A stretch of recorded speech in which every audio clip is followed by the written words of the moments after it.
వందే మాతర గేయంలోని 6 స్టాంజాస్ను పాడాలి అని చెప్పి బీజేపీ పట్టుబడుతోంది. 1937 నాటి తీర్మానం ప్రకారం 2 స్టాంజాస్ మాత్రమే పాడతాము అని చెప్పి కాంగ్రెస్ అంటోంది. ఎందుకు sir Bharatiya Janata party 6 stanzas పాడాలంటోంది? ఎందుకు కాంగ్రెస్ పార్టీ 2 స్టాంజాస్ మాత్రమే పాడతామంటోంది? ఇప్పుడు అటల్ బిహారీ వాజ్పేయి టైంలో ఎన్ని స్టాంజాస్ పాడారు? 2 స్టాంజాస్. మరి అప్పుడు అటల్ బిహారీ వాజ్పేయి దేశద్రోహ? అదే వాజ్పేయి ప్రధానిగా 6 ఏళ్ళు ఉన్నారు కదా. ఆ మాటకు నరేంద్ర మోడీ ప్రధాని ఎన్నేళ్ళు అయింది? 2014 నుంచి కదా. అప్పటి నుంచి 2 స్టాంజాస్ పాడారు కదా. మరి వాజ్పేయి ప్రభుత్వంలో ఉన్నప్పుడే చేయలే కదా ఈ పని. మోడీ వచ్చాక కూడా చేయలే కదా 2014లో. ఇప్పుడు ఎందుకు 2026లో చట్టం చేసి మీకు ఖచ్చితంగా 6 స్టాంజాలు పాడాలని ఎందుకు చేస్తున్నారు? దానికి వెనకాల ఉన్నది రాజకీయమే. ఎస్, దేశం పార్లమెంట్ చట్టం చేసినాక అందరం గౌరవించుదాం, దాంట్లో ఏమి భిన్నాభిప్రాయం లేదు. అందువల్ల అందులో హిందూ దేవతల్ని భక్తితో పాడేటువంటి పాట అలాంటి వారికి అభ్యంతరం ఏమి ఉండాల్సిన అవసరం లేదు కదా. కానీ ఎవరికి అభ్యంతరం ఉంటుందంటే అది వేరే మతం వారికి అభ్యంతరం ఉంటుంది, తప్పనిసరిగా ఉంటుంది కదా. వారు ఇప్పుడు ఇంకో మతాన్ని పొగుడుతూ పాడమంటే మీరు పాడలేరు కదా. సో అందువల్ల మీరైనా నేనైనా మతం వేరు, దేశం వేరు. దేశం అనేది వేరు, మతం వేరు. మతపరమైన సింబాలిజం ఉన్నది, ఆ మతానికి సంబంధించిన వారే దాన్ని పాడగలరు. ఆ మతానికి సంబంధము లేని వారు పాడలేరు. అది ప్రాక్టికల్గా భారత రాజ్యాంగం కల్పించినటువంటి మత స్వేచ్ఛ కదా. సో మనం ఎలా బలవంతం చేయగలము? సో సమస్య ఎక్కడ వచ్చింది అంటే ఇప్పుడు ఎందుకు మరి తీసుకొస్తున్నారు, ఇప్పుడు అందరూ పాడాలని ఎందుకు తెస్తున్నారంటే Bharatiya Janata party political evolution కనుక మనం చూసుకుంటే బీజేపీ రాజకీయ పరమైనటువంటి ఎవల్యూషన్లో 2 డైమెన్షన్స్ అనేది బీజేపీని ఈ స్థాయికి తీసుకొచ్చాయి. 2 సీట్ల నుంచి ఇన్ని సీట్లకు తీసుకొచ్చాయి. మొదటిది నేషనలిజం, రెండవది హిందుత్వ. ఈ 2 అంశాలు కలిపినది ఈ 6 స్టాంజర్స్లో వందే మాతరం గీతం. ఈ 2 స్టాంజర్స్ అటు నేషనలిజాన్ని ఇటు హిందుత్వాన్ని, ఎందుకంటే హిందూ దేవతల్ని పొగుడుతూ హిందూ మతపరమైన అంశాలను సింబాలిజాన్ని ఉంది గనక, అది ముస్లిం రాజులకు వ్యతిరేక పోరాటంలో పుట్టిన గీతం గనక హిందూయిజం పొలిటికల్గా వాడుకున్నప్పుడు హిందుత్వం అవుతుంది. సో అందువల్ల ఇటు హిందుత్వకు అడ్వాంటేజ్గా ఉన్నది. నేషనలిస్ట్ ఫర్వర్ జాతీయపరమైన భావోద్వేగాలకు ఈ వందే మాతర వివాదం బీజేపీకి ఉపయోగపడుతుంది అనేది వారి లక్ష్యం. ఎందుకంటే మొదటి నుంచి కూడా మీరు గమనించండి, 2019 ఎలక్షన్స్ టైంలో బీజేపీ అసలు 2024లో దెబ్బతిన్నట్టు కన్నా ఎక్కువ దెబ్బతినేది. అప్పుడు పుల్వామా ఘటన జరిగి బాలాకోట్ స్ట్రైక్స్ వచ్చాక మీకు దేశంలో భావోద్వేగం మారిపోయి బీజేపీ గెలిచింది. కానీ ఇటీవల ఆపరేషన్ సింధూర్ సమయంలో బీజేపీ నేషనలిస్ట్ నరేటివ్ కాస్త ఫస్ట్ టైం పంక్చర్ అయింది.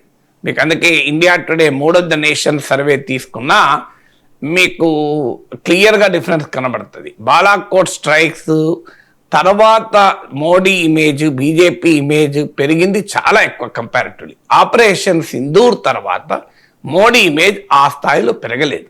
ఎందుకు పెరగలేదు అంటే ఆపరేషన్ సింధూర్ అర్ధాంతరంగా ఆపారన్న భావనే.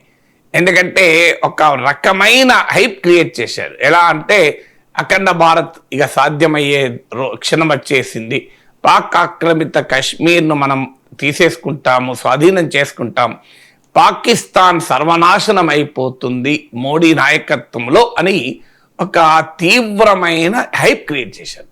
సడన్గా ఎవరికి అర్థం కాని విధంగా ఆపరేషన్ సింధూర్ ఎప్పుడైతే ఆగిపోయిందో దేర్ వాజ్ నో ఎక్స్ప్లెనేషన్. ఎందుకు ఆపారు అంటే ఈ లోపల డొనాల్డ్ ట్రంప్ వచ్చి నేనే ఆపించాను అని చెప్పాడు, దాన్ని మనం తిరస్కరించాం. కానీ మరి ఎందుకు ఆపామంటే పాకిస్తాన్ కాళ్ళ బేరానికి వచ్చింది, అందుకే ఆపాం. కాళ్ళ బేరానికి వస్తే ఆపుతారా?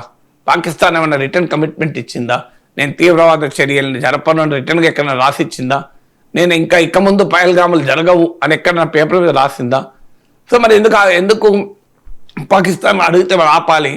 కనీసం ఒక రిటర్న్ అగ్రిమెంట్ అయినా మేము ఇక ముందు భారతదేశంలోకి తీవ్రవాదుల చొరబాటును చెయ్యము, మేము భారతదేశంలో తీవ్రవాద ఘటనలకు పాల్పడము అని పాకిస్తాన్ ఎక్కడన్నా ఒక రిటర్న్ అగ్రిమెంట్ ఇస్తే మనం వెనక్కు జరిగితే తప్పేమీ లేదు. ఇప్పుడు 1971లో పాకిస్తాన్పై వారాపాం, ఎప్పుడు ఆపాం? బంగ్లాదేశ్ స్వతంత్ర దేశం అయ్యాక 90,000కు పైగా పాకిస్తాన్ సైనికులు భారత సైన్యం ముందు లొంగిపోయాక తలలు వంచుకొని అప్పుడు ఆపాం. మరి ఇప్పుడు ఎక్కడ ఎవరు లొంగిపోయారు? పాకిస్తాన్ సైనికులు ఎవరైనా లొంగిపోయారా? పాకిస్తాన్ లొంగిపోయిందా? మేమే గెలిచామని చెప్పుకుంటున్నారు. పోనీ పాకిస్తాన్ ఏమైనా రిటర్న్గా అగ్రిమెంట్ ఇచ్చిందా ఇక ముందు టెర్రర్ యాక్ట్ మేము చేయమని? మరి ఏ బేస్ లేకుండా ఏదా ఆపారు అనే ప్రశ్న ముందుకు వచ్చింది. మీకు ఆ రోజుల్లో చూడండి, సోషల్ మీడియాలో సంఘ్ పరివార్ను సమర్థించేవారే పెద్ద ఎత్తున మోడీని ప్రశ్నించారు. మీరు ఏ ప్రాతిపదిక మీద ఆపారు? ఏ అష్యూరెన్స్ పైన ఆపారు? పాకిస్తాన్ ఏం అంగీకరించింది? ఏమీ లేదు. అంటే వాళ్ళ director general military operation phone చేసి అడిగితే మేము ఆపాము. వాళ్ళు రిక్వెస్ట్ చేసి ఆపారు. వాళ్ళు కాళ్ళబేరానికి వస్తే ఆపారు.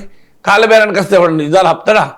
సో కాళ్ళబేరానికి వస్తే ఇదో అందులో మనకు క్లియర్గా బ్యాటిల్ ఫీల్డ్ అప్పర్ హ్యాండ్ సాధించాక మన యుద్ధంలో పైచేయి సాధించాం. మన సైన్యం అద్భుతమైనటువంటి పోరాట పటిమని చూపింది. నూర్ఖాన్ ఎయిర్ బేస్ను ధ్వంసం చేశాం. చైనీస్ ఎయిర్ డిఫెన్స్ తుత్తినియలు చేశాం. మామూలు విజయం కాదు మనకు అది. మాకు అణ్వాయుధాలు ఉన్నాయని వీగిపోతున్న పాకిస్తాన్ అణ్వాయుధాలున్న కిరానా హిల్స్ ముంగిటపై అటాక్ చేశాం. నూర్ఖాన్ ఎయిర్ బేస్ దగ్గర అటాక్ చేశాం.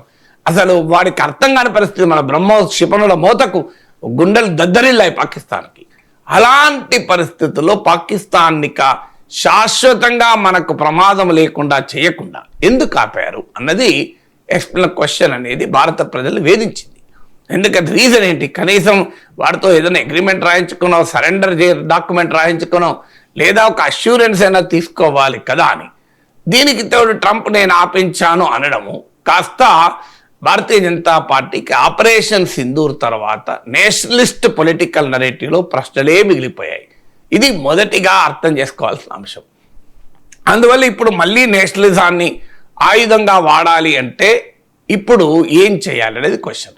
పోనీ ఆపరేషన్ సింధూర్ దానికి ఆ సమాధానంగా బీజేపీ ఏం చెప్పిందంటే ఆపరేషన్ సింధూర్ అయిపోలేదు, it is a continuous process. మా దేశంలో గనక ఇకపై పాకిస్తాన్ ఏ టెర్రర్ యాక్ట్ చేసినా ఆపరేషన్ సింధూర్ కొనసాగుతుంది అని చెప్పారు. తర్వాత ఏం జరిగింది? పహల్గాం తర్వాత ఢిల్లీలో ఎర్రకోట వద్ద బాంబు పేలుళ్లు జరిగినాయి. అది పాకిస్తానే చేయించిందని స్పష్టంగా ఎస్టాబ్లిష్ అయింది. పాక్ నాయకులు బహిరంగంగా ఒప్పుకున్నారు. అయినా కూడా ఆపరేషన్ సింధూర్ మొదలు కాలే కదా. మరి ఆపరేషన్ సింధూర్ ఎందుకు మొదలు కాలేదు? ఇప్పుడు ఢిల్లీలో దాడులు జరిగితే కూడా ఆపరేషన్ సింధూర్ స్టార్ట్ కాలేదు. మరి ఆపరేషన్ సింధూర్ కంటిన్యూస్ ప్రాసెస్ మీరే చెప్పారు కదా. ఇక దాడి జరిగితే ఆటోమేటిక్గా ఆపరేషన్ సింధూర్ స్టార్ట్ అవుతుంది అన్నారు. ఇది మన ఫారెన్ ప్రైమ్ మినిస్టర్ అన్నాడు, డిఫెన్స్ మినిస్టర్ అన్నాడు, హోమ్ మినిస్టర్ అన్నాడు. మరి ఎందుకు స్టార్ట్ కాలేదు? సో అందువల్ల ఈ నేషనలిస్ట్ నరేటివ్ అనేది మొదటిసారి పంక్చర్ అయింది. సో ఇక రెండవ అతిపెద్ద ఆయుధం ఏంటి బీజేపీకి? హిందుత్వ. కానీ రామమందిర నిర్మాణం పూర్తవడంతోనే బీజేపీకి ఒక పెద్ద ఆయుధం అయిపోయింది. అప్పటిదాకా రామమందిరం ప్రారంభోత్సవం వరకు ఒక ఎత్తు, ప్రారంభోత్సవం అయిపోయి నాకు ఎప్పుడు కూడా ఒకటి కావాలి అని కోరిక ఉన్నప్పుడు ఉండే భావోద్వేగం వేరు, అయిపోయాక ఒక సంతృప్తి నుంచి వచ్చేటువంటి భావోద్వేగం వేరుంటుంది. అందుకే మీరు గమనించండి, రామమందిరం నిర్మాణం ఎన్నికలకు 6 నెలల ముందు చేసిన వ్యూహాత్మకంగా ఆఖరికి అయోధ్యలోనే బీజేపీ ఓడిపోయింది. ఉత్తరప్రదేశ్లోనే సమాజ్వాదీ పార్టీ కన్నా తక్కువ సీట్లు వచ్చాయి. వారణాసిలోనే మోడీ మెజారిటీ 4 లక్షలకు పడిపోయింది. ఆ తర్వాత జరిగింది చందా చోరీ. ఇది క్లియర్గా హిందుత్వ పొలిటికల్ నరేటివ్కు తీవ్రమైన ప్రశ్నలు లేవనేది. ఇప్పటి వరకు నరేంద్ర మోడీ మౌనము, ఏమీ మాట్లాడలేదు. ఆ ట్రస్ట్ అంతా తానే నడిపించిన ఇప్పటికీ కూడా సీరియస్ ఇన్వెస్టిగేషన్ ఏం జరుగుతుందనేది ప్రశ్నార్థకమే. సి ఓటర్ సర్వే చెప్పింది 53% ఆఫ్ ఎన్డీఏ ఓటర్స్ ఇది బిట్రేయల్ ఆఫ్ ట్రస్ట్, అంటే మా ఒక విశ్వాసఘాతక చర్య. అందువల్ల ఈ చందా చోరీ అనేది, విరాళాల చోరీ అనేది హిందుత్వ పొలిటికల్ పారాడిమ్కు ఒక పెద్ద దెబ్బ. ఇక అంటే నేషనలిస్ట్ నరేటివ్, బీజేపీని ఈ స్థాయికి తీసుకొచ్చిన నేషనలిస్ట్ నరేటివ్ పంక్చర్ అయింది. ఈ స్థాయికి తీసుకొచ్చినటువంటి హిందుత్వ నరేటివ్లో కూడా ప్రశ్నలు మొదలయ్యాయి. సో ఇప్పుడు ఇక నెక్స్ట్ ఏం చేయాలి? యూనిఫామ్ సివిల్ కోడ్ తీసుకొస్తామని ఒక ప్రయత్నం చేశారు. కొన్ని రాష్ట్రాల్లో అస్సాం నుంచి ఉత్తరాఖండ్ వరకు చేశారు. కానీ దానికి కొన్ని లిమిటేషన్స్ ఉన్నాయి. బియాండ్ అ పాయింట్ చేయలేరు. ఎందుకు చేయలేరంటే గిరిజన ప్రాంతాల నుంచి, ఆదివాసీ ప్రాంతాల నుంచి తీవ్ర వ్యతిరేకత ఉంది. కేవలం ఏదో ముస్లింలు క్రైస్తవుల వ్యతిరేకత కాదు. అందువల్ల మీకు ఇప్పుడు ఈశాన్య రాష్ట్రాల బీజేపీ నుంచే వ్యతిరేకత వస్తుంది, మాకు ఎగ్జంప్షన్ ఇవ్వాలి ఇవ్వాలని. వాళ్ళకి ఆల్రెడీ బీఫ్ మీద ఎగ్జంప్షన్ ఇచ్చారు, సో మీకు ఎగ్జంప్షన్ ఇవ్వాలని అడుగుతున్నారు. సో ట్రైబల్ కమ్యూనిటీస్ నుంచి అపోజిషన్ వస్తుంది యూనిఫామ్ సివిల్ కోడ్కు. అందువల్ల బీజేపీకి ట్రైబల్ ఓటు కూడా కీలకం కనుక మీకు ఇటీవల జరిగిన బెంగాల్ ఎన్నికల్లో కూడా చూడండి మీరు, ఎస్టీ రిజర్వ్ సీట్లని బీజేపీ గెలుచుకుంది. గుజరాత్లో కూడా ట్రైబల్ ఏరియాస్లో బీజేపీ స్ట్రాంగ్.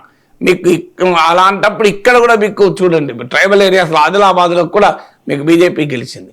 అందువల్ల ట్రైబల్ ఓటు కోల్పోవడం బీజేపీ ఎఫర్ట్ చేయలేదు కనుక యూనిఫామ్ సివిల్ కోడ్కు పరిమితులు ఉన్నాయి బీఆర్ పాయింట్.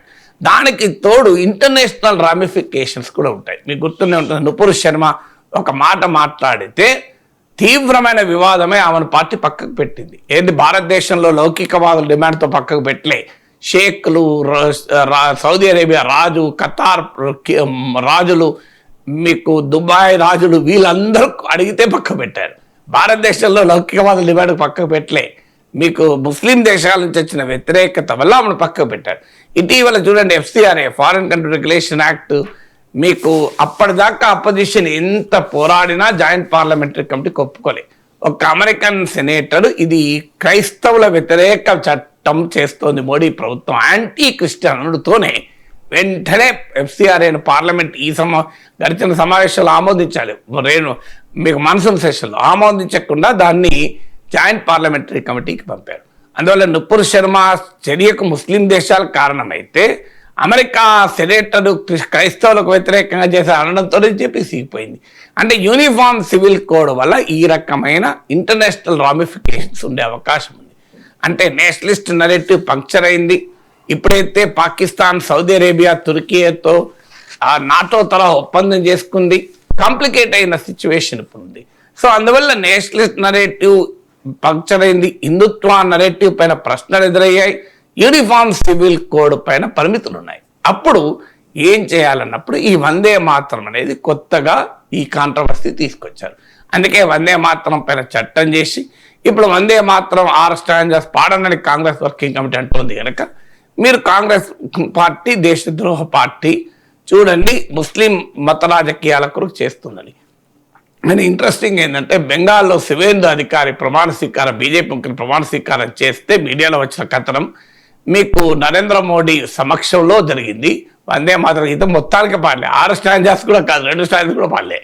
కానీ కాంగ్రెస్ ముఖ్యమంత్రి సతీశన్ ప్రమాణ స్వీకారంలో పాడారు, రాహుల్ గాంధీ వేదికపై ఉండగా తమిళనాడులో విజయ్ ప్రమాణ స్వీకారం అప్పుడు పాడారు. మరి ఎందుకు పాడలేదు బెంగాల్లో అంటే ఎవరికి తెలియదు ఆన్సర్. సో అందువల్ల వందే మాతర గీతం ఏంటంటే రీఇన్వెంటింగ్ ద పొలిటికల్ స్ట్రాటజీ. బీజేపీకి తాజాగా ఇప్పుడు ఈ జెన్జీ ఉద్యమం తర్వాత మరింతగా సమస్య మొదలైంది. ఇప్పుడు బీజేపీకి ఇప్పుడు జెన్జీ ఉద్యమం ఏమైంది, ఏ రకమైనటువంటి ఆయుధాలు వాళ్ళ మీద పనిచేయలేదు. మీకు వాళ్ళ మీద ఈడీ ప్రయోగించలేము, మతం ఆధారంగా డివైడ్ చేయలేము, కులం ఆధారంగా డివైడ్ చేయలేము. సో జెన్జీ ఉద్యమం అనేది ఒక మామూలు ఛాలెంజ్ కాదు. సో ఆ ఛాలెంజ్ తర్వాత మళ్ళీ BJP is going back to it's old formula.